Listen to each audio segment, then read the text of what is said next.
Hey guys, today I'm going to be explaining why this $250 high-end gaming headset is actually a good value. Even though it may seem like it's super expensive and out of most gamers' needs and like what they would want, it's not a bad, like, what you get for your money is not bad. Now, it's not for your average gamer. You're not gonna want it. You're not gonna want this for Fortnite or something like that because the soundstage is not the widest.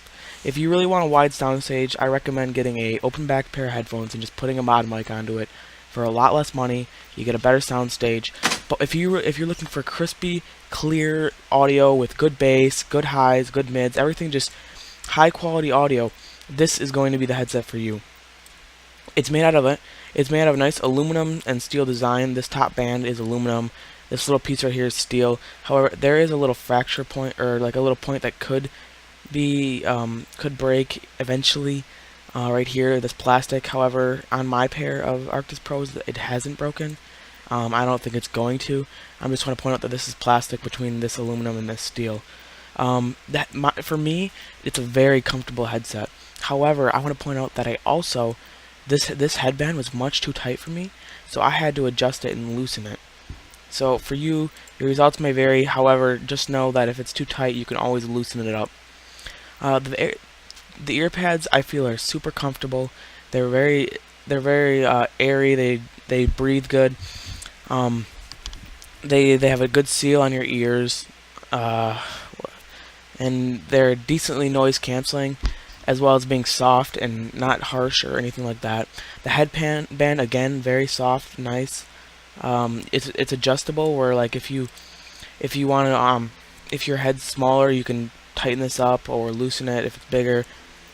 Yeah. So overall, it's a comfortable headset. It's well designed. It's got a super nice, sleek look. It's got that RGB strip. The mic comes out, and when it's muted, this little light will turn on. You can have it to change colors or whatever you want, just like the rest of the headset. It's overall just a very nice looking headset. Now, let's look at the competition. For one, you can't find a gaming headset that's got high-res certification. So, for starters, we have to find a headset that is closed back, like this one, because yes, open back might have better sound quality, but you're also losing that isolated environment that you listen to music, or an open back will let in sound, closed back won't. So we have to find a closed back pair of headphones that's also got the high res certification for a similar price to $250. So I did quite a bit of research. I looked around for a high quality pair. One of the pair I found was this one. It costs like, I think it's around 150, somewhere around there, by itself, but this one includes a mod mic, which, to compete with the Arctis Pro, you're going to need a mic because it's a gaming headset. So we got this one with a mod mic, and these Bear Dynamics, even though they don't technically have the rated 40,000 hertz range, they do go 5 hertz lower on the low end, and honestly, 40,000 hertz versus 35,000, it's not that big of a deal. You're not going to notice a difference. In fact, these technically can be better or higher quality.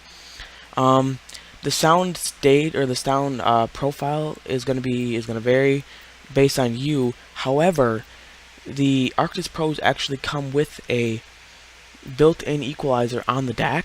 So if you don't like the sound profile, you can edit it. Like, there's a specific setting for if you want it to be reference sound profile, you want more bass, you can do that. If you just want it to be louder, you can just crank every single setting up a little bit.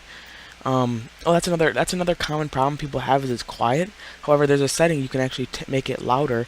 Plus, if you just go in the equalizer and bump up every single dial like a tiny bit, then it'll just be louder by itself.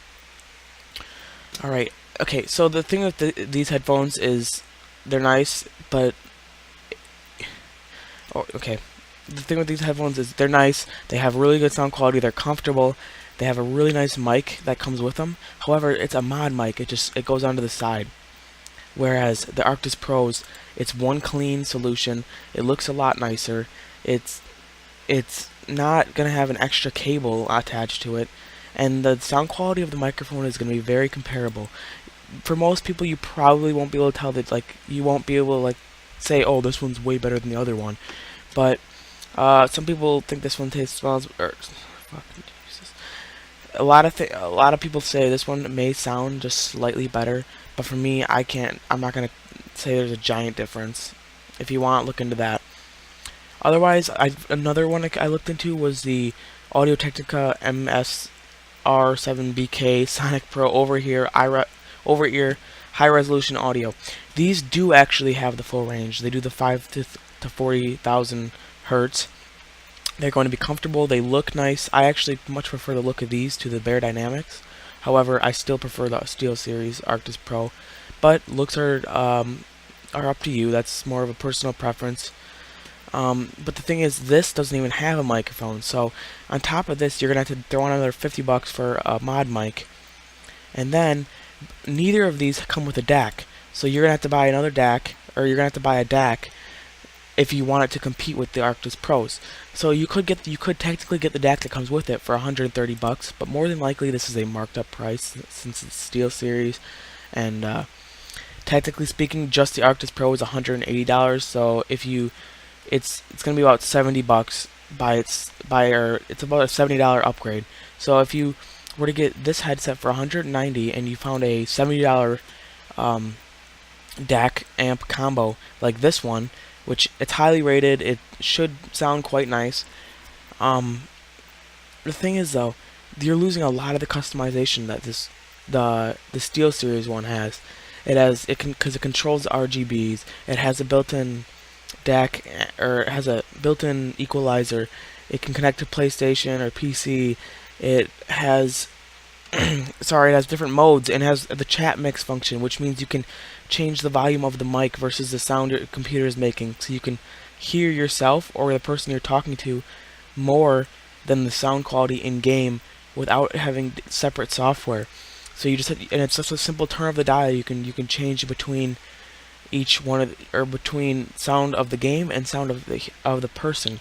So now you do get a nice DAC or this is the nice DAC. However, you lose that feature that is included in the Arctis Pro. And again, it's one package. You don't have to look around and buy stuff. You just buy one thing. It comes with everything you need in one nice, clean, minimal wire setup. So if you add them up, if you buy this one with the mod mic, and the amp, so you're looking at $260. That's already $10 more than the Arctis Pro plus GameDac. And that's not even counting the fact that it's not actually high-res audio certified, and and with all that, it's not going to look as nice because you have a mic attached to the side. You got extra wires. The headset in general doesn't look as nice. I couldn't find much high-res audio for a reasonable price because, again, I'm trying to make something that competes with it. So this is one of the best things I could do, or the best ones I could do. This and the Audio-Technica, without looking into brands I've never heard of or anything like that. But so you add those up, you're up at $260. If you get the Bear Dynamics, if you get these, you're going to be a lot more than that because you need to spend on the mod mic. So that's $50. You're looking at $240 plus $60. That's $300 right there for a headphone DAC setup. And then you add all that up. And then that's not even taking into account the fact that this comes with 3 months of Tidal Hi-Fi. So if Tidal Hi-Fi is $50 or $20 a month. So if you count it that way, that's another $60 value on top of that. So if you plan on adding that to this setup, you're looking at around $320. If you add it to the other setup, you're looking around $360. For me, I have a student subscription, or I have a student subscription, so it's $10 a month. However, that's still $30 value right there, free. So I hope I sort of convinced you guys that it's actually good value. They're very comfortable. They sound amazing. The mic you're listening to right now is actually the headset mic. I just wanted to give you a little sample. I couldn't show you how they sound because that's just impossible. However, I did quite a bit of research, and this should be a pretty comparable setup right here to what you get, minus a lot of the features, the simplicity, that stuff. And just overall looks are better on the Arctis Pro. So thanks for watching. Goodbye. Oopsies, wrong button.